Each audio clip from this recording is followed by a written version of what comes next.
Hello दोस्तों, आज हम पढ़ेंगे डॉक्ट्रिन ऑफ डबल जियोपार्डी। जो अभी तक आर्टिकल 20 में पढ़ा रहा हूँ उसका सेकंड पार्ट है ये, doctrine of double jeopardy article 20 sub clause 2। तो देख लेते हैं डबल जियोपार्डी होता क्या है। डबल जियोपार्डी बेसिकली ये होता है कि जब एक पर्सन को किसी ऑफेंस के लिए अरेस्ट किया जाता है, अरेस्ट करने के बाद उस पर केस चलाया जाता है, केस चलाने के बाद उसको सज़ा मिल जाती है।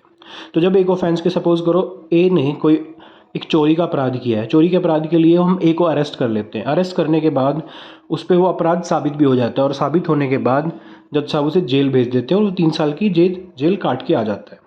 तो एक बार जब एक अपराध के लिए एक आदमी को सज़ा मिल चुकी है तो उसी अपराध के लिए हम उसे दोबारा सज़ा नहीं दे सकते।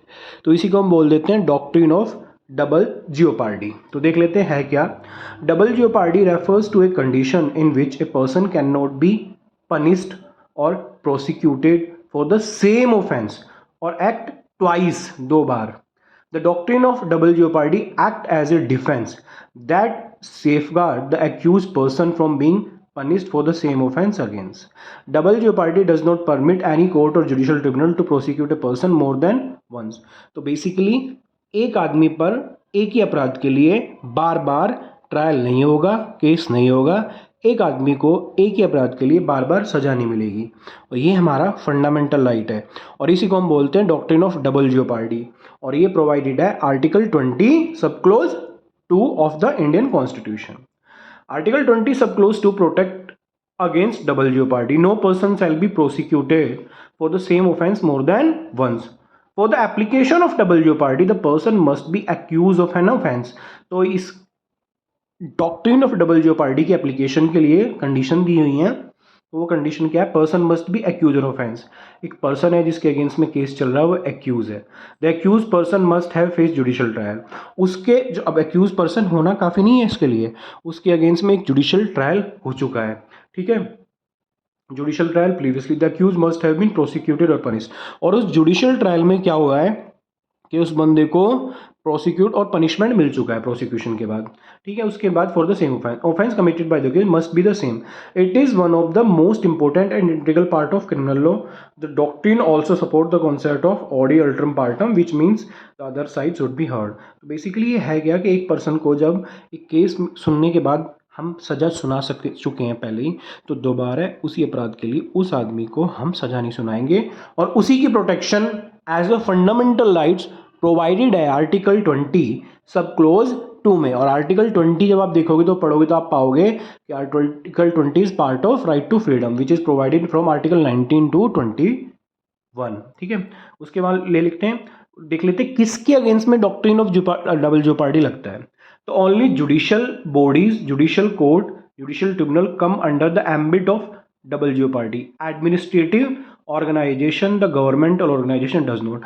तो आर्टिकल 20 सब क्लोज 2 की जो प्रोटेक्शन हमें मिलती है किसके अगेंस्ट में मिलती हैं, सिर्फ और सिर्फ जुडिशियल अथॉरिटी। जुडिशियल अथॉरिटी कौन सी होती हैं, जो केस को चलाती हैं और केस को चलाने के बाद हमें सज़ा दे सकती हैं। फिर एडमिनिस्ट्रेटिव अथॉरिटी कौन सी हो सकती हैं, तो एडमिनिस्ट्रेटिव अथॉरिटी जैसे हमारे यहाँ बहुत सारी ऑर्गेनाइजेशन है, CBI है, NIE है, नेशनल इन्वेस्टिगेशन एजेंसी है, या पुलिस है, तो उसके अगेंस्ट में डॉक्ट्रिन ऑफ डबल जियोपार्डी नहीं लगती। देख लेते हैं इसका इलस्ट्रेशन।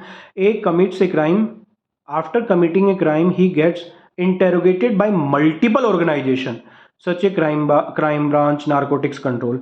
तो ए ने एक अपराध किया, ए को पहले इंटरोगेट किया किसने, दिल्ली पुलिस ने किया। फिर उसका इंटरोगेशन किसने कर दिया, NIA ने कर दिया। फिर इसका इंटरोगेशन किसने कर दिया, CBI ने कर दिया। अब वो ये प्ली नहीं ले सकता कि मेरा तो पहले इंटरोगेशन हो सकता है तो मेरे अगेंस्ट में डॉक्ट्रिन ऑफ डबल जियोपार्डी लग रहा है, मेरे को डबल जियोपार्डी ना।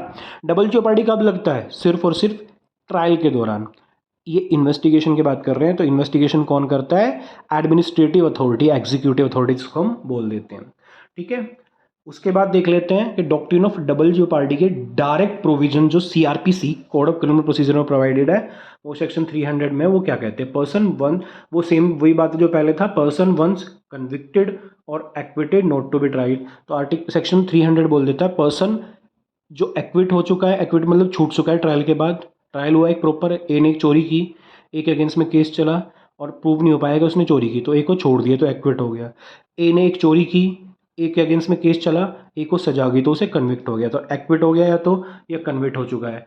This section lays down that a person once convicted और acquitted can not be tried for the same offence. तो डायरेक्ट प्रोविजन जो आर्टिकल 20 सब क्लोज 2 की प्रोटेक्शन थी ना, वही प्रोटेक्शन एक प्रोसीजर के तौर पे प्रोसीजरल लॉ में सेक्शन 300 में प्रोवाइडेड। और सेक्शन 300 की जो लैंग्वेज है वो वास्ट है, क्योंकि हमने देखा था आर्टिकल 20 सब क्लोज 2 में क्या था कि पर्सन मस्ट बी कन्विक्टेड, लेकिन इसमें कौन सी लैंग्वेज यूज करता है, either he has been convicted or he has been acquitted, in both situation he shall get the protection of double jeopardy. ठीक है, और ये एक मैक्सिम होता है autrefois acquit autrefois convict.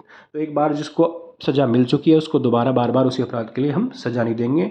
यही था हमारा डॉक्ट्रिन ऑफ डबल जियोपार्डी, और ये हमारा एक फंडामेंटल राइट्स है। ये पार्ट 3 ऑफ द कॉन्स्टिट्यूशन के आर्टिकल 20 सब क्लोज 2 में प्रोवाइडेड है। ठीक है, यही हमने डिस्कस किया था लास्ट में। Please subscribe my channel. Thank you.